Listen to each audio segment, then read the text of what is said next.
The coffee shop smelled of burnt espresso and broken promises. Marcus Chen sat in the corner booth, pulling at the frayed collar of his 10-year-old sweater, wondering if he'd made a terrible mistake. His best friend's voice echoed in his head. Just be yourself. Man, easy for Daniel to say. Daniel, who wore designer suits and drove a Tesla. Marcus glanced down at his scuffed sneakers, the ones he'd resoled twice, because new shoes meant choosing between footwear and his student loan payment. Being himself had never felt so terrifyingly inadequate. He checked his phone. 7:02 p.m. She was late. Or maybe she'd already come, taken one look through the window and walked away. He wouldn't blame her. The profile picture he'd used was 3 years old, back when hope still lived in his eyes, before the hospital bills, before his mother's diagnosis, before the world had taught him that kindness was a luxury he couldn't afford but kept giving anyway. The bell above the door chimed. Marcus looked up. She wasn't what he expected. Elena Morrison walked in wearing jeans and a simple navy sweater that probably cost less than his monthly grocery budget, or so it appeared. Her dark hair was pulled back in a messy ponytail, and she carried a worn leather bag that had seen better days. No makeup, no jewelry except for a thin silver watch. She scanned the room with intelligent, brown eyes that seemed to catalog everything in seconds. When those eyes landed on him, something shifted. Marcus stood, his chair scraping awkwardly against the floor. Elena? Marcus. She smiled, and it transformed her entire face. Not the polite smile people gave homeless veterans on the street. Marcus knew that smile well from his volunteer work, but something genuine that reached her eyes. Sorry I'm late. The bus took forever. The bus. Marcus felt something in his chest unclench. No problem. I didn't order yet. Wasn't sure what you'd want. They stood in line together, and Marcus did the math in his head. He had $43 to last until Friday. Coffee was $4.50. Maybe a muffin for her, $6. That left enough for gas to get to his second job. I'll have a small black coffee, Elena told the barista. She turned to Marcus. Simple tastes. Same, Marcus said, relieved. And, they have good blueberry muffins if you're hungry. I'm fine, thank you. She touched his arm lightly. But that's thoughtful. They settled into the booth.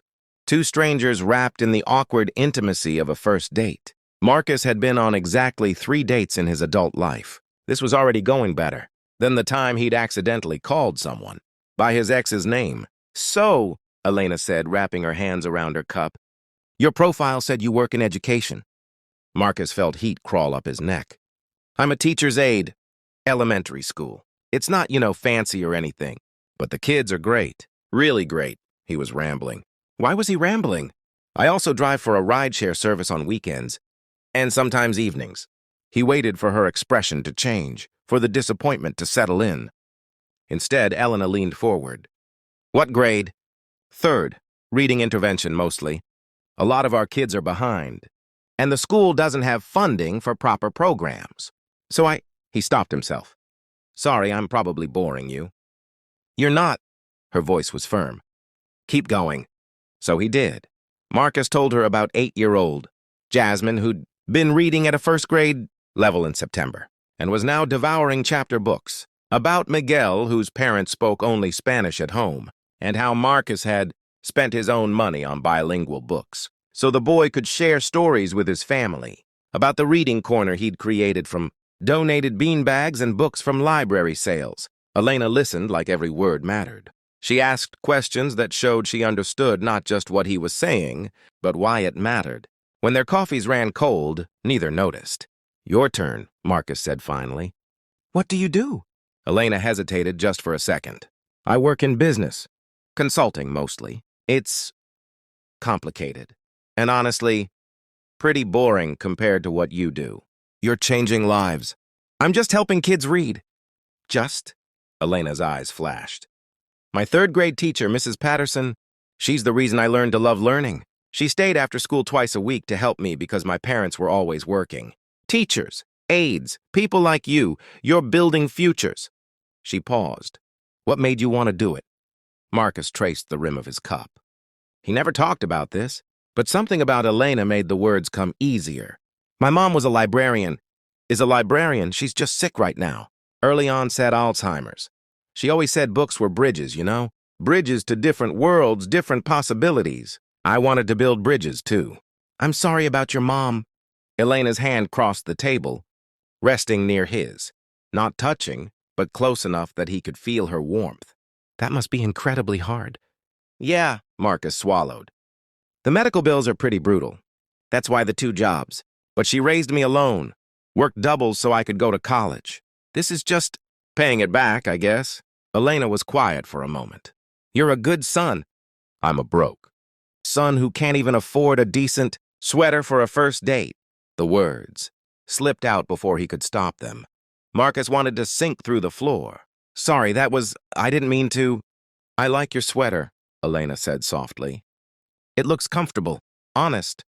She met his eyes. I've dated a lot of guys who wore expensive things to impress me. The clothes never told me anything real about them. They talked until the barista started stacking chairs on tables. Marcus couldn't remember the last time hours had evaporated like minutes. They talked about books and childhood dreams, about Elena's parents who'd immigrated with nothing and built something through sheer will, about Marcus's hope to one day run a literacy nonprofit.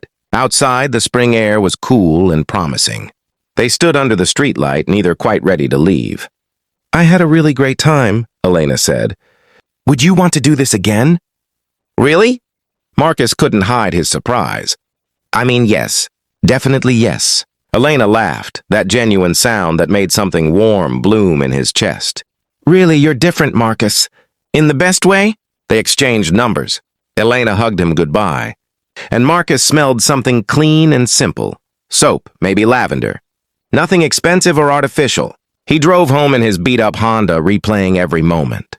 He didn't know that.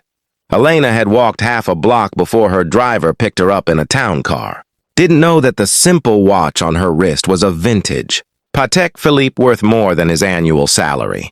Didn't know that Elena Morrison was actually Elena Morrison Hayes, CEO of Morrison Global Enterprises, worth an estimated $3.2 billion. He didn't know that she'd gone on the date as an experiment. Tired of men who wanted her money or her connections, who saw her surname and stopped seeing her. She'd created a fake profile, stripped away the markers of wealth, wanting just once to be seen for who she was, not what she had. What Elena didn't expect was Marcus. She'd met successful men, powerful men, men who could recite their portfolios and pedigrees. But she'd never met someone who spoke with such passion about blueberry muffins for kids who couldn't afford lunch, who apologized for his sweater while wearing kindness like armor, who counted dollars in his head not for greed, but to make sure he could survive until Friday and still buy her a muffin. On their second date, at a food truck by the river, Marcus paid for her taco with crumpled bills and looked pleased to do it. On their third, he brought her a paperback he'd found at a thrift store because it reminded him of something she'd said. It cost 99 cents. Elena kept it on her nightstand, next to first editions that cost thousands. On their fourth date, Elena knew she was in love. On their fifth, she told him the truth. They were sitting on his apartment steps. He'd cooked pasta because restaurants were expensive, and Elena's hands shook as she pulled out her phone and showed him her real profile. The Forbes article, the Wikipedia page. Marcus stared at the screen for a long time. So, you're rich? Very.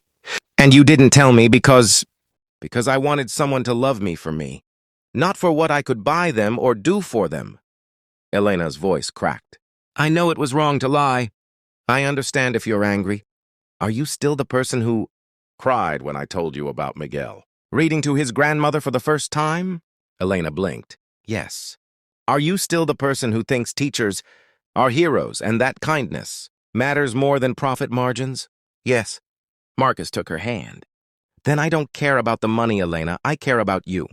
She kissed him then, there on the steps of his threadbare apartment building, and tasted salt from tears. Hers or his, neither could tell. 6 months later, Marcus still worked 2 jobs. Elena offered to help with his mother's medical bills, but he asked her to donate to his school's library instead. They compromised. She set up an anonymous trust for both. Marcus proposed with his grandmother's ring, which cost nothing but meant everything. At their wedding, small and simple by Elena's billionaire standards, Marcus's third graders were honorary attendants. Miguel read a poem in English and Spanish. Jasmine carried the rings.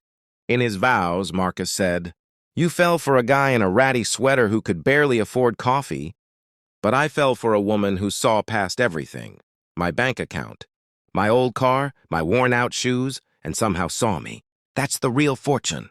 Elena smiled through tears, knowing that the greatest investment she'd ever made wasn't in stocks or real estate.